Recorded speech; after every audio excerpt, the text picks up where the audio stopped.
Hindi maganda ang narinig ko. Dapat mapigilan yon. Hindi dapat matuloy ang pag-aampon sa Trudis na yon. Kung hindi, mapapawasan ang parte ng anak ko sa kayamanan ni Nick. Ang mabuti pa, ma'am, tapusin mo na. Anong ibig mo sabihin? Ito, ma'am, inabonohan ko na muna.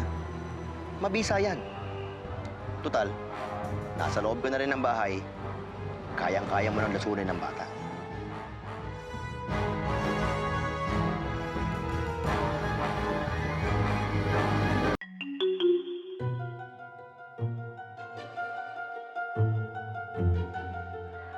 Mabisa yan, ma'am, sabi ng pinagbilhan ko. Ihahalo mo lang yan sa inumin ng bata. Walang lasa yan. Tapos, pag nainom ni Trudis yan, kusang titigil ang pagtibok ng puso niya. Tapos, sasabihin ng doktor, inatake lang sa puso ang bata. Eh di walang sabit, malinis. Ganyan! Ganyan dapat! Dapat pinapagana mo ang isip mo.